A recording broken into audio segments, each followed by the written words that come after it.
Video பார்த்துட்டு இருக்க அனைத்து நண்பர்களுக்கும் வணக்கம். இப்போ பார்த்தீங்கன்னா நம்ம எலக்ட்ரிக்கல் சம்மந்தப்பட்ட வீடியோக்கள் நிறைய போட்டு வரோம். அதே மாதிரி அக்ரிகல்ச்சர் சம்மந்தமாகவும் நிறைய வீடியோக்கள் போட்டு வரோம். இன்றைக்கி எதை பற்றி பார்க்க போகிறோம் அப்படின்னு பார்த்தீங்கன்னா, நம்ம விவசாயத்துக்கு உதவுற பவர் வீடரை பற்றி தான் பார்க்க போகிறோம். சரி, பவர் வீடர் தானே எப்பயும் போல தானே இருக்கும் அப்படின்னு பார்த்தீங்கன்னா, இது கொஞ்சம் மாறுபட்டது. எதை வச்சு மாறுபட்டது அப்படின்னு சொல்லி பார்த்தீங்கன்னா, இதில் செல்ஃப் ஸ்டார்ட்டு சில அட்வான்டேஜ் ஆப்ஷன்லாம் கொடுத்துருக்கான். அதை பற்றியும் அதோட அட்வான்டேஜ், நெகட்டிவ், பாசிட்டிவ், அதோட ப்ரைஸு, இதை பற்றி எல்லாத்தையும் நம்ம பார்க்கலாம். இதில் என்னென்ன அட்டாச்மெண்ட்லாம் வருது, எப்படி இப்படிலாம் யூஸ் பண்ணலாம், என்னென்ன அட்வான்டேஜ் ஆப்ஷன்லாம் கொடுத்துருக்கான், அதை பற்றி நம்ம டீட்டெயிலாக பார்க்கலாம். வாங்க நம்ம வீடியோக்குள்ளே போய்ட்டு ஒன்றா தெரிஞ்சுக்கலாம். ஃபஸ்ட்டு இந்த புதுசாக மிஷினை வாங்குறவங்க அப்படின்னா ஆப்ஷன்லாம் நிறைய தெரிஞ்சாது, இதை பற்றி நம்ம தெரியாமலே வாங்கிடுவோம். அதுக்காக தான் இந்த வீடியோ ஃபஸ்ட்டு மெயினாக நம்ம போட்டிருக்கோம். ஃபஸ்ட்டு பார்த்தீங்கன்னா இது வந்து பார்த்தீங்கன்னா 10.5 HP டீசல் இன்ஜின், சுராஜ் கம்பெனியோடது. இதில் பார்த்தீங்கன்னா செல்ஃப் ஸ்டார்ட் இருக்குது, நம்ம சைலன்சர், மேலே பார்த்தீங்கன்னா நம்ம டீசல் டேங்க் கொடுத்துருப்பான். அது பார்த்தீங்கன்னா ஒரு 5 லிட்டர் சம்மந்தப்பட்டது. அடுத்து பார்த்தீங்கன்னா இது செல்ஃப் ஸ்டார்ட்டுக்கு தேவையான பேட்டரி இதில் அட்டாச்மெண்ட் கொடுத்துருவான். எதுக்காக அப்படின்னு பார்த்தீங்கன்னா, பேட்டரி ஒரு டைம் நம்ம அட்டாச்மெண்ட் வந்து கொடுத்துருக்கிறது வந்து எதுக்காக அப்படின்னு பார்த்தா, நம்மளால் செல்ஃப் ஸ்டார்ட் வந்து மேனுவலாக பண்ணுறது ரொம்ப கஷ்டமாக இருக்கும். இதை மேனுவல் ஸ்டார்ட் எப்படி பண்ணுவீங்க அப்படின்னு பார்த்தீங்கன்னா, மேனுவலாக ப்ரெஸ் பண்ணிவிட்டு, இப்போ பார்த்தீங்கன்னா ஃப்ரண்ட்டில் மேனுவல் ஸ்டார்ட் கொடுத்துருப்பான். அதை ப்ரெஸ் பண்ணிவிட்டு டீசல் இன்ஜினை எப்பவுமே நார்மலாக ஸ்டார்ட் பண்ண மாதிரி இழுத்தீங்க அப்படின்னா ஸ்டார்ட் ஆகிடும். இது முடியாத பட்சத்தில் நமக்கு வந்து முடியாது, நம்மளால் ஒவ்வொரு டைம் மேனுவல் ஸ்டார்ட் பண்ண முடியாது அப்படின்னும் போது நம்ம வந்து பார்த்தீங்கன்னா பேக் சைடில் நமக்கு செல்ஃப் ஸ்டார்ட் கொடுத்துருப்போம். ஃப்ரண்ட்டில் ஹேண்டில் பக்கம் நம்ம வந்து அதை யூஸ் பண்ணிக்கலாம். அடுத்து பார்த்தீங்கன்னா இதில் என்ன கொடுத்துருக்கோம் அப்படின்னா ஃபியூட்டியோ சாஃப்ட். இது எதுக்காக அப்படின்னு பார்த்தீங்கன்னா, இன்ஜின் வந்து ஒர்க் பண்ணிகிட்டு இருக்கும்போது மிஷின் வந்து மருந்தடிக்கணும், இல்லை வேறு அட்டாச்மெண்ட்லாம் மாட்டணும் அப்படின்னும் போது அந்த அட்டாச்மெண்ட்டை கழட்டிட்டு நம்ம வந்து மேனுவலாக யூஸ் பண்ணிக்கலாம். இதுக்கான ஸ்பேனர்லாம் கொடுத்துருக்காங்க. அதிக ஸ்பேனர் கொடுக்கலனாலும் ஒரு 3 வகையான ஸ்பேனர் கொடுத்துருப்பாங்க. இது பார்த்தீங்கன்னா பிடிஓ, அதாவது பேக் சைடில் இருக்கிற கியர் பாக்ஸ் ஆன் ஆகணும், ஆஃப் ஆகணுன்ற ஆப்ஷனு. இந்த ஹேண்டில் பார்த்தீங்கன்னா எதுக்காக அப்படின்னு பார்த்தீங்கன்னா, ஃபார்வேர்டு ரிவர்ஸ், அதாவது பேக் சைடில் வந்து இது பேக் ரோட்டரி மிஷினு. பேக் ரோட்டரியில் பார்த்தீங்கன்னா நமக்கு வந்து ஃபார்வேர்டு ரிவர்ஸ் ரன் ஆகணும். சம்டைம் வந்து ஃபார்வேர்டு தேவைப்படும், சம்டைம் ரிவர்ஸ் தேவைப்படும். ஓகேங்களா? அதுக்காக தான் இந்த பேக் ரோட்டரியில் கியர் ஆப்ஷன் கொடுத்துருக்கான். பார்த்தீங்கன்னா -1, 0, 1ன்னு இருக்கும். அந்த ஆப்ஷன் பார்த்தீங்கன்னா இந்த மாதிரி பர்பஸ்க்கெல்லாம் யூஸ் பண்ணிக்கலாம், ஃபார்வேர்டுக்காகவும் ரிவர்ஸ்க்காகவும். இதை பற்றி நம்ம நண்பர் விளக்கிட்டு இருக்காரு, நம்ம அண்ணன். சம்டைம் வந்து எதாவது மாட்டிக்கிச்சு அப்படின்னும் போது நம்ம நியூட்ரல் போட்டு பேக் சைடில் எடுக்கிற மாதிரி இருக்கும், ரொட்டேஷன் தேவைப்படாது, அப்போ ஆஃப் பண்ணி யூஸ் பண்ணிக்கலாம். இதை பற்றி தெளிவான வீடியோக்கள் நம்ம அடுத்து நிறைய சேனலில் போடலாம். அதே மாதிரி பார்த்தீங்கன்னா சைடில் இருக்கிற கார்டு எதுக்கு அப்படின்னா, மண் வந்து மேலே விழாங்கிறதுக்காக. இது அட்ஜஸ்ட்மெண்ட் ஆப்ஷனோடு வருது, பார்த்தீங்கன்னா உங்களுக்கு தெளிவாகவே தெரியும். அடுத்து பார்த்தீங்கன்னா இங்கே ஃப்ரண்டில் இருக்கிற ஆப்ஷன் எதுக்காக கொடுத்துருக்கான் அப்படின்னு பார்த்தீங்கன்னா, ஒரு ஹெட்டை வந்து ஹேண்டில் பண்ணுறது எப்படின்னு பார்த்தீங்கன்னா, ரொட்டேஷனில் சம்டைம் வந்து மாங்காய் செடியிலையோ இல்லை சின்ன சின்ன செடிங்க கடியில் ஓட்டும் போது ஹேண்டில் வந்து ரொம்ப சிரமப்பட்டு கொண்டு போகிற மாதிரி இருக்கும். அப்போ ஹேண்டில் மட்டும் கழட்டி அந்த இடத்துக்கு தகுந்த மாதிரி அட்ஜஸ்ட் பண்ணி ஓட்டிக்கலாம். அதுக்காக தான் அந்த ஹேண்டில் அட்ஜஸ்ட்மெண்ட். அதே மாதிரி ஹைட்டு வந்து ஒரே மாதிரி தேவைப்படாது, சம்டைம் வந்து டவுனாக இருக்கும், சம்டைம் ஹைட்டாக தேவைப்படும். அந்த மாதிரி இடங்களுக்கு ஹேண்டில் மட்டும் அட்ஜஸ்ட் பண்ணுற ஆப்ஷனும் கொடுத்துருக்கான். இப்போ பார்த்தீங்கன்னா ஹேண்டில் இந்த பக்கமும் இல்லை 360 டிகிரி ரொட்டேஷன் பண்ணிக்கலாம். இப்போ ஆஃப் சைடில் அப்படியே யூஸ் பண்ணிக்கலாம். பார்த்தீங்கன்னா உங்களுக்கு ஒன்றுமே வந்து எக்ஸ்பிளைன் பண்ணுறது எல்லாமே மேனுவல் லாக் கொடுத்துருப்போம். அதாவது நம்ம ஸ்பேனர் போடுறத அட்ஜஸ்ட்மெண்ட் இல்லாமல் மேனுவலாகவே அப்படியே ஆன் டைமில் லூஸ் பண்ணி ஹேண்ட்லேயே வந்து டைட் பண்ணிக்கிற மாதிரி ஆப்ஷன் கொடுத்துருக்கான். இந்த ஹைட்டை கூட அட்ஜஸ்ட் பண்ணுறதுக்கு நமக்கு ஆப்ஷன் கொடுத்துருக்கான். என்ன ஆப்ஷன் சைடில் கொடுத்துருக்கான் பார்த்தீங்களா? இந்த ஆப்ஷனை அட்ஜஸ்ட் பண்ணி நம்ம லூஸ் பண்ணி அட்ஜஸ்ட் பண்ணுறதுனால நமக்கு வந்து பார்த்தீங்கன்னா சரியான ஹைட்டை வந்து செட் பண்ணிக்கின்னு அதுக்கு தகுந்தாற போல் நம்ம ஸ்ட்ரெயின் பண்ணி ஓட்ட அவசியம் கிடையாது. இது குறைந்தபட்சம் ஒரு 5 ஏக்கர் 3 ஏக்கர் வச்சுருக்கவங்களுக்கு ஓகே அப்படின்ற மாதிரி நான் சொல்கிறேன்.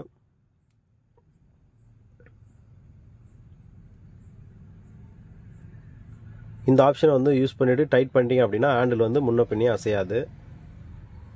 அதே மாதிரி அடுத்து பார்த்தீங்கன்னா இது ஆன் ஆஃப் சுவிட்சு, மெயின் ஆன் பண்ணிவிட்டு செல்ஃப் ஸ்டார்ட்டில் கொடுத்தீங்கன்னா நம்ம கார் கீ மாதிரி தான் செல்ஃப் ஸ்டார்ட் ஆகிடும்.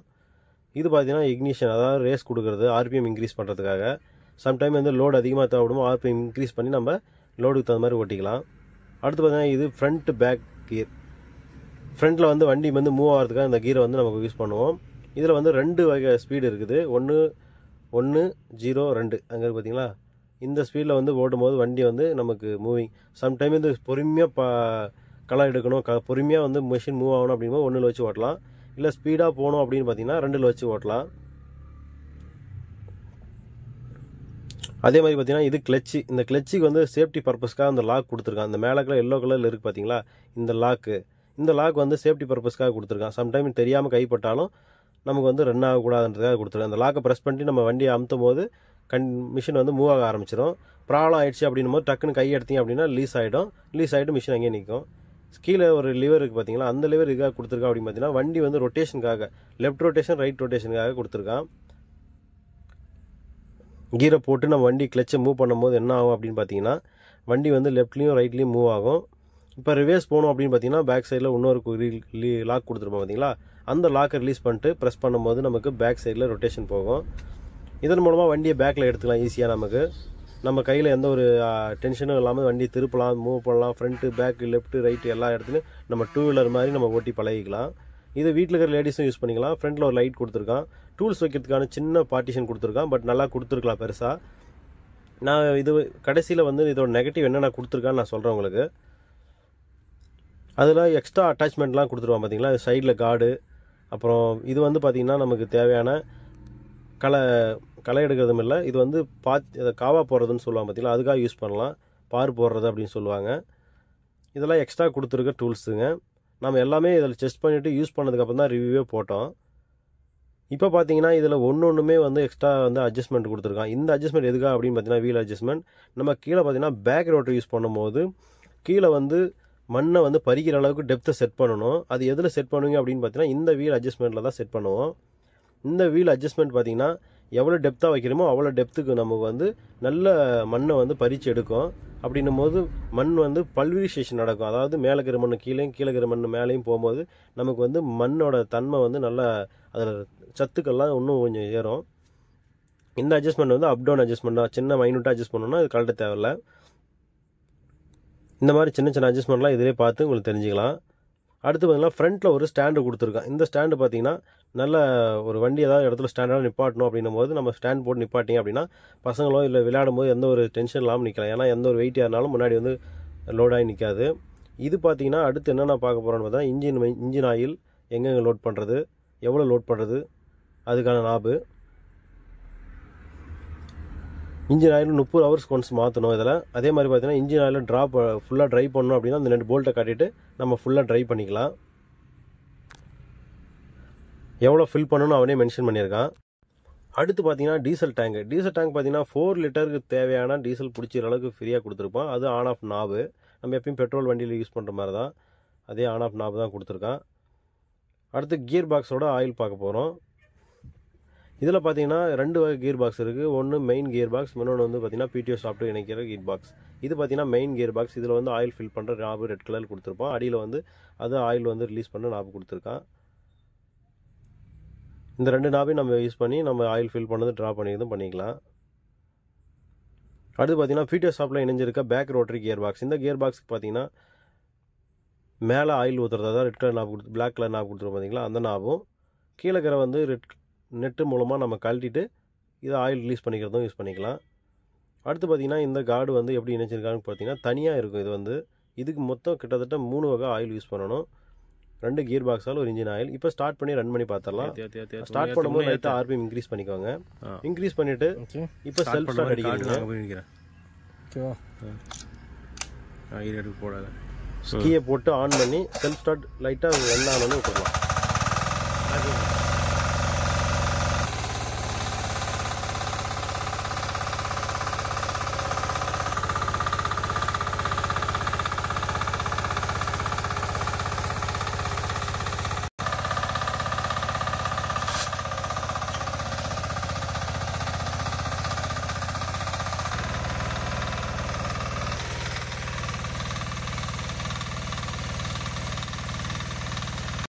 இதோட சவுண்டு பார்த்திங்கன்னா நம்ம எதிர்பார்க்குறத விட நல்ல ஒரு தரமான சவுண்டாக இருந்தது. அடுத்து பார்த்திங்கன்னா நம்ம கழனியில் போய்ட்டு நம்ம செக் பண்ணி பார்க்கலாம் அப்படின்னு சொல்லிட்டு நாங்கள் டெமோ கார்டு ஆரம்பிச்சிட்டோம் உங்களுக்கு. இப்போ பார்த்திங்கன்னா நம்ம ஃபஸ்ட் கியர் போட்டு நம்ம மூவ் பண்ணும்போது என்ன பார்த்திங்கன்னா நம்ம ஒரு உழவு ஓட்டும் போது எப்படி பார்த்திங்கன்னா ஓரளவுக்கு பறித்து நல்ல மண்ணை வந்து பல்வரைசேஷன் நடக்க ஆரம்பிக்குது. இது எளிமையாக வந்து பார்த்திங்கன்னா லேடிஸும் ஓட்டலாம், ஆப்ரேட் பண்ணுற அளவுக்கு வடிவமைச்சு கொடுத்துருக்காங்க. வண்டி திரும்புறதுக்கான ஆப்ஷன் இது இருக்கிறதுனால தான் இது விலை கொஞ்சம் எக்ஸ்ட்ராவே இருக்குது. நல்லா எதிர்பார்க்குற அளவுக்கு இருக்குது. அதே மாதிரி பார்த்திங்கன்னா நம்ம எக்ஸ்டெண்ட் பண்ணணும். அதாவது நம்ம இப்போதைக்கு பார்த்திங்கன்னா 2 to 3 அடி 4 அடி வரைக்கும் நம்ம இது பண்ணுறோம். இதில் வந்து இன்னும் ஆட் பண்ணிக்கணும். நமக்கு வந்து இன்னும் எக்ஸ்ட்ரா நமக்கு வந்து களை எடுக்கிறது இல்லை க்ளீன் பண்ணுறது இல்லை ஓட்டுறதெல்லாம் இருக்கணும் அப்படின்னு பார்த்தீங்கன்னா அப்படி எக்ஸ்ட்ராவாக ஆட் பண்ணுறதுக்கான ஆப்ஷன் கொடுத்துருக்கான். நாம் இப்போதைக்கு இது போதும், இது மிஷினோட வந்த செட்டப் எல்லாமே அப்படியே வச்சுருக்கு யூஸ் பண்ணிகிட்ருக்கோம். எக்ஸ்ட்ரா எதுவும் வாங்க யூஸ் பண்ணலை. நெக்ஸ்ட் டைம் தேவை அப்படின்னா நம்ம வாங்கி யூஸ் பண்ணிக்கலாம். இப்போ பார்த்திங்கன்னா அதில் பேக் போட்டு நான் டெமோ காட்டுறேன் ஆன்லைன்லேயே. அதுக்கு பேக் மாற்றும் போது நமக்கு தகுந்த மாதிரி அட்ஜஸ்ட்மெண்ட்லாம் கரெக்டாக ப்ராப்பராக யூஸ் பண்ணிங்க அப்படின்னா நமக்கு வந்து எல்லாமே வந்து ப்ராப்பராக நடக்கும். இதே பார்த்திங்கன்னா இது சம்டைம் வந்து நம்ம கரெக்டாக ஆப்ரேட் பண்ணலாத போது நமக்கு வந்து மிஸ்மேட்ச் அதாவது ப்ராப்ளம் இருக்கிற மாதிரி தோணும். பட் கரெக்டாக கீரும் கரெக்டான ஆப்ரேட்டிங் இருக்கும்போது அருமையானதாக இருக்குது. உண்மையிலே வந்து நம்ம எளிமையாக ஆப்ரேட் பண்ணுறதுக்கு வடிவமைச்சு கொடுத்துருக்காங்க. அடுத்து இந்த மிஷினோட நெகட்டிவ்லாம் என்னென்னு ஒன்றுன்னா பார்க்கலாம் வாங்க. அடுத்து நம்ம என்ன ஃபஸ்ட்டு நெகட்டிவ் பார்த்தோம் அப்படின்னு பார்த்தீங்கன்னா நம்மளோட கல்டிவேட்டரோட ரொட்டேட்டர் செட்டப் தான். ரொட்டேட்டர் செட்டப்பில் இருக்கிற போல்ட் வந்து நமக்கு பார்த்திங்கன்னா இருக்கிறதுலே ரொம்ப ப்ராப்ளம் கொடுத்தது. அது என்ன ப்ராப்ளம் கொடுத்தது பார்த்திங்கன்னா ரன்னிங்கில் வந்து கலண்டு விழுந்துற ப்ராப்ளம் கொடுத்தது. கிட்டத்தட்ட போல்ட்டு கலண்டு வந்து கலப்பையே வந்து மிஸ் ஆன இருந்துச்சு. இந்த ப்ராப்ளத்தை சரி செய்யறதுக்கு நம்ம என்ன பண்ணோம் அப்படின்னு பார்த்திங்கன்னா தனியாக வந்து போல்ட் வாங்கி மாட்டுற மாதிரி இருந்துச்சு. இது வந்து கம்பெனி மூலமாகவே கொடுக்கும்போதே நம்ம பார்த்திங்கன்னா ப்ராப்பரான போல்ட் நல்ல ஒரு ஸ்டாண்டர்ட் போல்ட் வந்து லாக்நெட்டோடு கொடுத்துருந்தாங்க அப்படின்னா கொஞ்சம் எளிமையாக இருந்திருக்கும். அடுத்த முறை நம்ம யூஸ் பண்ணும்போது நமக்கு கொஞ்சம் சப்போர்ட்டாக இருந்திருக்கும். இது வந்து ப்ராப்ளம் இதில் இந்த மிஷினில் வந்து கண்டிப்பாக இது நெகட்டிவ் தான். கண்டிப்பாக வந்து இது வந்து இன்னும் கொஞ்சம் அப்டேட் பண்ணி கொடுத்துருக்கலாம். அந்த போல்ட்டு மாற்றி கொடுத்ததுனால அவங்களுக்கு எந்த ஒரு ₹100 எக்ஸ்ட்ரா இருந்தாலும் நல்லா இருந்திருக்கும். பட் இந்த போல்ட் இல்லாதனால இந்த வண்டியோட நெகட்டிவ் ஃபஸ்ட்டு பாயிண்ட்டாக அதை சொல்கிறேன் நான். ஏன்னா இதில் வந்து ஒரு கலவை மிஸ் ஆனது. சரி, அடுத்த நெகட்டிவ் என்னென்ன இருக்குதுன்னு சொல்லிட்டு சொல்லும்போது இதுக்கு போல்ட்டுக்கான செலவு ₹200 ஆச்சு.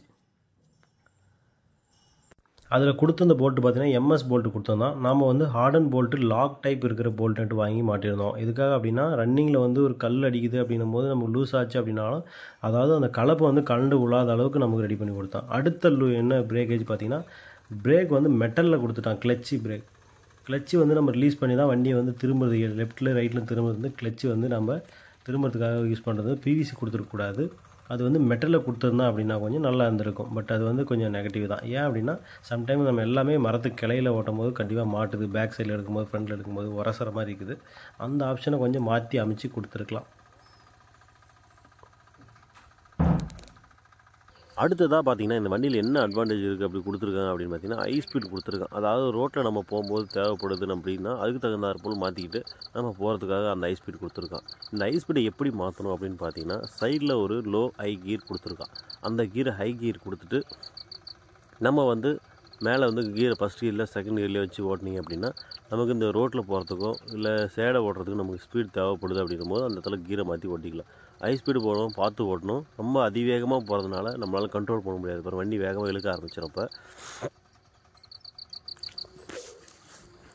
அடுத்ததாக பார்த்தீங்கன்னா என்னென்ன இந்த வண்டியை வச்சு என்னென்ன பண்ணிகிட்ருக்காங்க அப்படின்னு பார்த்தீங்கன்னா நம்ம வந்து ஃபஸ்ட்டு ஒரு கணினியை வந்து பார் போட்டு அதில் வந்து சொட்டு நீர் போட்டு நம்ம பண்ணையம் பண்ணலாம் அப்படின்னு சொல்லிட்டு ரெடி பண்ணோம்.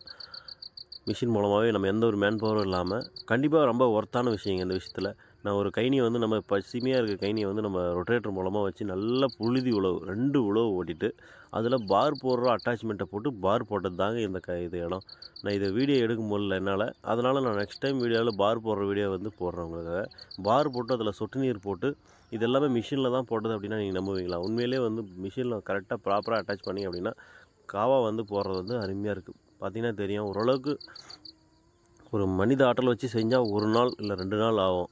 ஒரு ஃபுல்லாக வந்து காலனி ஃபுல்லும் போடுறதுக்கு கிட்டத்தட்ட 1 ஹவர்லேயே நான் வந்து போட்டேங்க. அடுத்த அட்டாச்மெண்ட் எக்ஸ்ட்ரா அட்டாச்மெண்ட்லாம் வந்து யூஸ் பண்ணிக்கலாம். நான் இதெல்லாம் மேனுவலாக ரெடி பண்ணது. இது வந்து பார்த்திங்கன்னா அதோட டயர்லேயே வந்து ரெடி பண்ணது. அந்த டயரை யூஸ் பண்ணி இந்த அட்டாச்மெண்ட் ரெடி பண்ணது. ட்ராலியெல்லாம் அட்டாச் பண்ணி நம்மளே யூஸ் பண்ணிக்கலாம். இந்த மாதிரி நிறைய வீடியோக்களுக்கு நம்ம சேனலை சப்ஸ்கிரைப் பண்ணி ஃபாலோ பண்ணிட்டு வாங்க. Thank you for support. Bolt nut washer.